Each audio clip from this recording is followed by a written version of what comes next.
आज की हमारी चर्चा सेहत और दवा की हाँ। दो बिल्कुल अलग दुनियाओं पर है।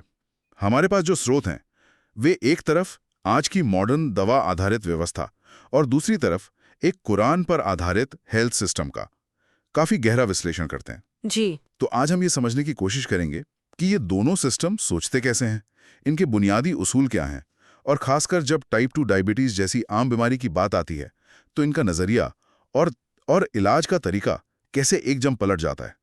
हम यहाँ सिर्फ वही बात करेंगे जो इन स्रोतों में लिखी है, बिना किसी का पक्ष लिए। चलिए इस दिलचस्प विषय की गहराई में उतरते हैं। और यहाँ जो बात सबसे आकर्षक है वो ये है कि ये सिर्फ आप कहिए दवा बनाम जड़ी बूटी की बहस नहीं है। ये उससे कहीं ज्यादा गहरा है। ये इस बात पर है कि हम बीमारी को समझते कैसे हैं, हम अपने शरीर पर कितना भरोसा करते हैं और सेहत के पीछे जो पूरा का पूरा आर्थिक मॉडल काम कर रहा है उसकी हकीकत क्या है। तो फिर चलिए शुरू करते हैं। जो सबसे पहला और बड़ा फर्क इन स्रोतों में बताया गया है वो बीमारी को देखने के नजरिए में है। बिल्कुल। एक तरफ मॉडर्न सिस्टम है जो बीमारी को एक आइसोलेटेड बायोकेमिकल डिफेक्ट की तरह देखता है। मतलब शरीर एक मशीन है और उसमें कोई एक पुर्जा खराब हो गया है। सही कहा। जैसे गाड़ी का टायर पंचर हो गया तो बस टायर बदल दो, बाकी गाड़ी ठीक है। जबकि दूसरा कुरानिक नजरिया इसे मीजान का असंतुलन मानता है। मीजान एक अरबी शब्द है जिसका मतलब है संतुलन, एक दिव्य पैमाना, और बस इस एक फर्क से पूरी कहानी बदल जाती है। अच्छा। हाँ, फार्मा सिस्टम का मकसद उस खराब पुर्जे के लक्षणों को यानी उसके संकेतों को दवा देकर जिंदगी भर मैनेज करना है। यानी अगर इंजन से आवाज आ रही है तो आवाज बंद करने की दवा दे दो, ये मत देखो कि इंजन में गड़बड़ क्या है। खुद को ठीक करने की है, उसे जगाना है। ये बीमारी की जड़ पर चोट करना है, सिर्फ पत्तों पर पानी डालना नहीं। और यही सोच खाने तक जाती होगी फिर। हाँ बिल्कुल। एक तरफ तैयब खाने की बात है, यानी शुद्ध, पूरा और कुदरती खाना, वो खाना जिसे अल्लाह ने जैसा बनाया है वैसा ही हो। और दूसरी तरफ क्या है? कैलोरी की गिनती। हाँ, दूसरी तरफ सिर्फ कैलोरी और मैक्रोज की गिनती है, चाहे वो कहीं से भी आए। सिस्टम के लिए 100 कैलोरी बादाम से मिले या 100 कैलोरी चीनी वाली कोल्ड ड्रिंक से, गणित में वो बराबर है। लेकिन शरीर के लिए ये जमीन आसमान का फर्क है, और यही फर्क दोनों के आर्थिक मॉडल में भी साफ दिखता है। वो कैसे?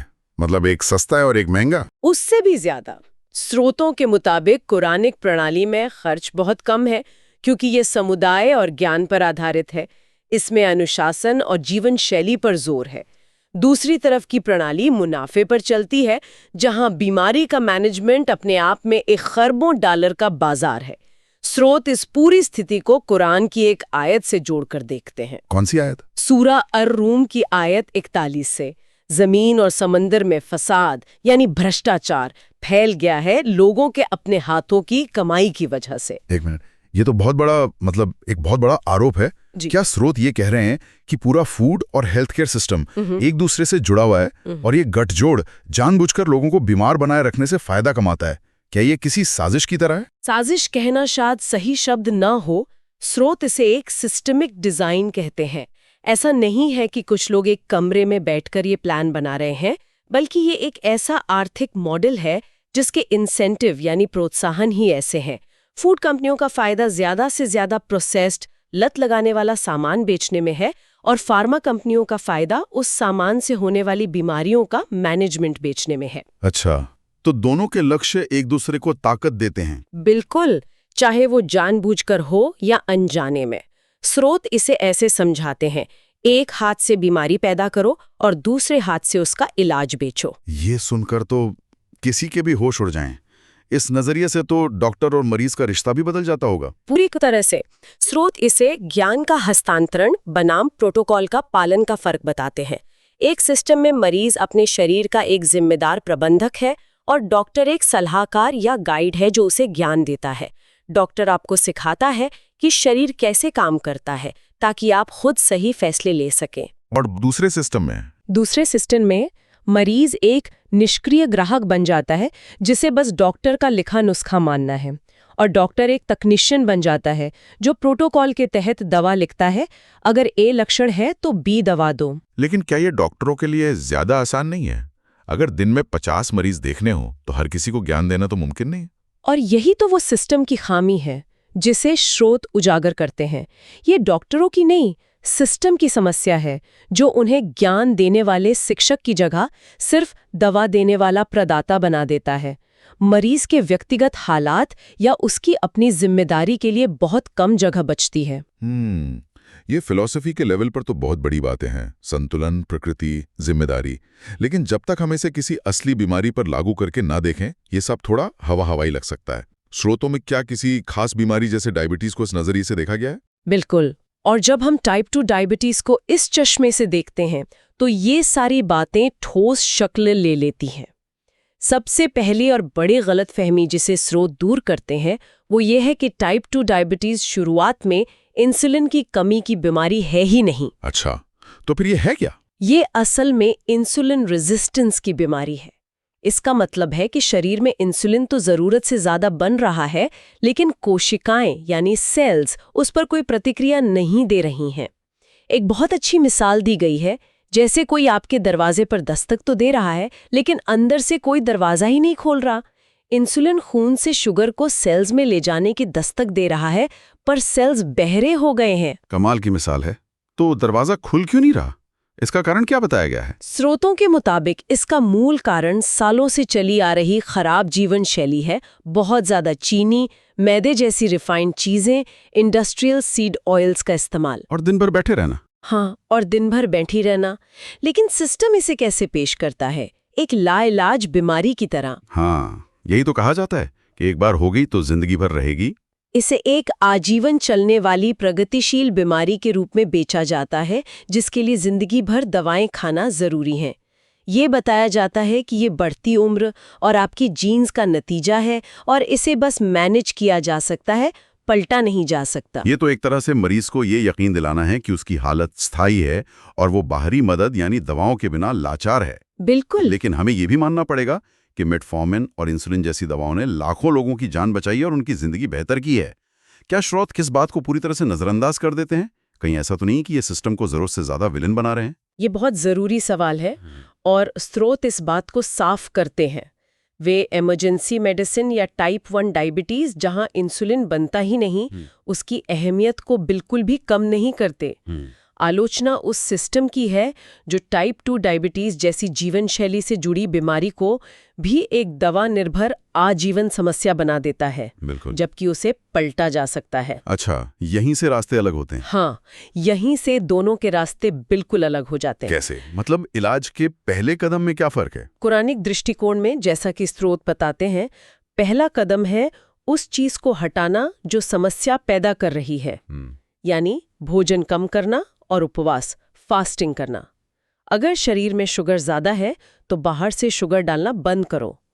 जबकि फार्मा दृष्टिकोण में पहली दवा जो आमतौर पर दी जाती है वो है मेटफॉर्मिन। मेटफॉर्मिन तो बहुत आम दवा है। हाँ, और इसका काम खून से शुगर को कम करना है, लेकिन ये इंसुलिन रेजिस्टेंस की असली वजह को ठीक नहीं करती। ये सिर्फ एक लक्षण को दबा रही है। और जैसे जैसे बीमारी बढ़ती है, रास्ते और भी अलग हो जाते हैं। एक रास्ता जीवन शैली में बड़े बदलाव करके शरीर के मीज़ान को वापस लाकर बीमारी को जड़ से पलटने की कोशिश करता है। दूसरा रास्ता और ज्यादा दवाएं और आखिर में इंसुलिन के इंजेक्शंस जोड़कर शरीर को स्थायी रूप से बाहरी नियंत्रण पर निर्भर कर देता है।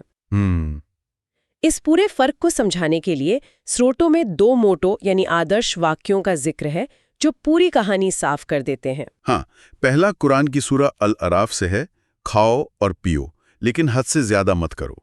यहाँ संतुलन और अनुशासन की बात है। और दूसरा फार्मा का माना हुआ सिद्धांत है, कुछ भी खाओ, बस डोज एडजस्ट कर लो।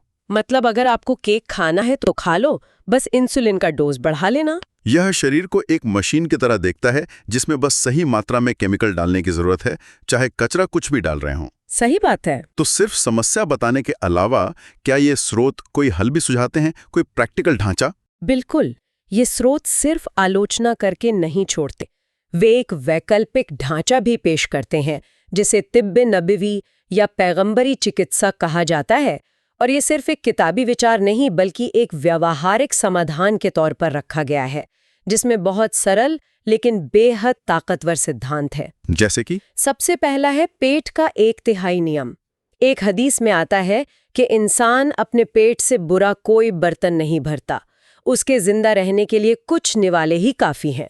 अगर ज्यादा खाना ही हो तो पेट का 1/3 हिस्सा भोजन के लिए, 1/3 पानी के लिए और 1/3 सांस के लिए खाली रखो। सांस के लिए खाली रखो। अरे वाह, ये तो हम बचपन से अपने बड़ों से सुनते आए हैं, लेकिन मैंने इसे कभी इंसुलिन सेंसिटिविटी से जोड़कर नहीं देखा था।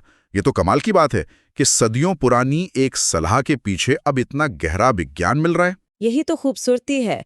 ये नियम असल में इंटरमिटेंट फास्टिंग का ही एक रूप है। जब पेट को खाली रहने का और पाचन तंत्र को आराम करने का समय मिलता है तो शरीर की इंसुलिन के प्रति संवेदनशीलता यानी इंसुलिन सेंसिटिविटी बहुत बेहतर हो जाती है, और यही डायबिटीज को पलटने की चाबी है। इन स्रोतों में खजूर के बारे में भी एक आम गलतफहमी को दूर किया गया है। अक्सर डायबिटीज के मरीजों को खजूर से दूर रहने को कहा जाता है क्योंकि वो बहुत मीठी होती है। हाँ, और यहाँ पर संदर्भ की अहमियत समझाई गई है। स्रोत बताते हैं कि पैगंबर मोहम्मद और उनके साथी खजूर तब खाते थे जब वे या तो दिन भर के रोजे से होते थे या बहुत ज्यादा शारीरिक मेहनत जैसे जंग या सफर करके आते थे। वे इसे आज की तरह सोफे पर बैठकर टीवी देखते हुए नहीं खाते थे। तो उस मेहनत वाली जीवन शैली के बिना सिर्फ ज्यादा खजूर खाना सुन्नत का पालन करना नहीं है? नहीं है, संदर्भ ही सब कुछ है। फिर कलौंजी यानी ब्लैक सीड का भी जिक्र है, जिसे हदीस में एक चमत्कारी चीज बताया गया है। हाँ, हदीस में आता है कि इसमें मौत के सिवा हर बीमारी का इलाज है। और ये सिर्फ पुरानी बात नहीं है। स्रोत कई आधुनिक स्टडीज का हवाला देते हैं जिनमें पाया गया कि कलौंजी में थाइमोक्विनोन नाम का एक एक्टिव कंपाउंड होता है। ये कंपाउंड सीधे तौर पर लिवर में ग्लूकोज के प्रोडक्शन को कम करने और मांसपेशियों की इंसुलिन सेंसिटिविटी को बेहतर बनाने में मदद करता है। तो ये सिर्फ एक विश्वास नहीं, इसके पीछे अब बायोकेमिस्ट्री भी सामने आ रही है। और शहद के बारे में क्या? शहद भी तो मीठा ही होता है। डायबिटीज में ये कैसे काम करेगा? स्रोतो इस पे कुरान की सूरा अन-नहल का हवाला देते हैं, जिसमें शहद को इंसानियत के लिए शिफा यानी आरोग्य कहा गया है। ये साफ किया गया है कि शहद और चीनी एक जैसे नहीं हैं। शुद्ध शहद का ग्लाइसेमिक इंडेक्स चीनी से कम होता है। इसमें बहुत सारे एंटीऑक्सीडेंट्स और एंजाइम्स होते हैं। कुछ स्टडीज में ये भी पाया गया है कि ये लिपिड प्रोफाइल को भी बेहतर बनाता है। लेकिन यहाँ भी वही बात आती है, मात्रा और संदर्भ। इसे मिठाई की तरह नहीं बल्कि दवा की तरह कम मात्रा में इस्तेमाल करने की बात कही गई है। और एक भूली हुई सुन्नत का जिक्र भी है, खाने के बाद चलना। ये सुनने में इतना मामूली लगता है कि इस पर यकीन करना मुश्किल है। मामूली, लेकिन असाधारण रूप से प्रभावी। विज्ञान भी अब इसकी पुष्टि करता है। कई रिसर्च दिखाती हैं कि भोजन के बाद सिर्फ 10-15 मिनट की हल्की सैर खून में शुगर के अचानक बढ़ने यानी ग्लूकोज स्पाइक को 30 से 40% तक कम कर देती है। सच में? जी हाँ, ये एक मुफ्त और शक्तिशाली दवा है जो हम सबके पास हर वक्त मौजूद है, लेकिन हम उसे भूल चुके हैं। तो ये सब छोटे छोटे बदलाव हैं, खाने के बाद चलना, कलौंजी, शहद का सही इस्तेमाल। लेकिन स्रोत इन सबको एक साथ एक रूटीन में कैसे पिरोते हैं? क्या इसका कोई प्रैक्टिकल प्लान भी दिया गया है? हाँ, बिल्कुल। इन सभी सिद्धांतों को मिलाकर एक 7 दिवसीय दिनचर्या का एक पूरा खाका दिया गया है, और उसके मूल नियम बहुत स्पष्ट और सरल है। पहला, दिन में केवल 2 बार भोजन करें और बीच में कुछ भी ना खाएं। दूसरा, 12 से 16 घंटे का उपवास रखें, यानी रात के खाने और अगले दिन के पहले भोजन के बीच कम से कम 12 घंटे का अंतर हो। सही कहा। तीसरा, हर भोजन के बाद 10-15 मिनट जरूर चलें। और चौथा, कोई भी रिफाइंड चीनी, मैदा या इंडस्ट्रियल सीड ऑयल का इस्तेमाल ना करें। ये तो काफी सीधा साधा प्लान लगता है। लेकिन ये समग्र है। इसमें सिर्फ खाने पीने की बात नहीं है, तनाव कम करने पर भी जोर दिया गया है, क्योंकि हम जानते हैं कि तनाव से कॉर्टिसोल हार्मोन बढ़ता है जो सीधे सीधे ब्लड शुगर को बढ़ाता है।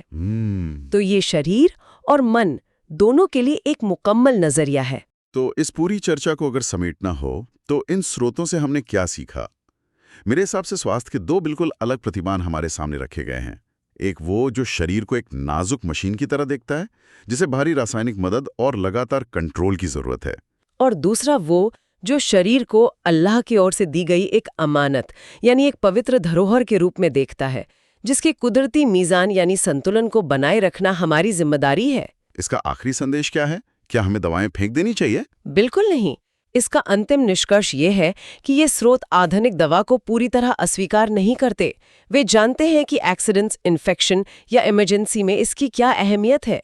आलोचना उस व्यवस्था की है जो जीवन शैली की बीमारियों से भी मुनाफा कमाती है और रोकथाम यानी प्रिवेंशन को पूरी तरह नजरअंदाज कर देती है। यहाँ दर्शन है रोकथाम पहले, दवा बाद में, और वो भी मजबूरी में। जैसा कि कुरान की आयत में कहा गया है। जी, सूरा अर-राद की आयत 11 में, बेशक अल्लाह किसी कौम की हालत तब तक नहीं बदलता जब तक वे खुद उसे न बदलें जो उनके दिलों और दिमाग में है। बदलाव हमेशा अंदर से, हमारी अपनी सोच और आदतों से शुरू होता है। ये पूरी बातचीत दिमाग में एक बड़ा सवाल छोड़ जाती है। इन स्रोतों में मीज़ान यानी संतुलन का जो विचार है वो सिर्फ खाने और सेहत तक ही सीमित नहीं है। ये सोचने पर मजबूर करता है कि हमारी जिंदगी के दूसरे पहलुओं जैसे हमारा काम, आराम, हमारे रिश्ते और हमारा डिजिटल दुनिया से कनेक्शन में संतुलन का क्या मतलब है, और जब वहाँ का मीज़ान बिगड़ता है तो उसके नतीजे क्या होते हैं।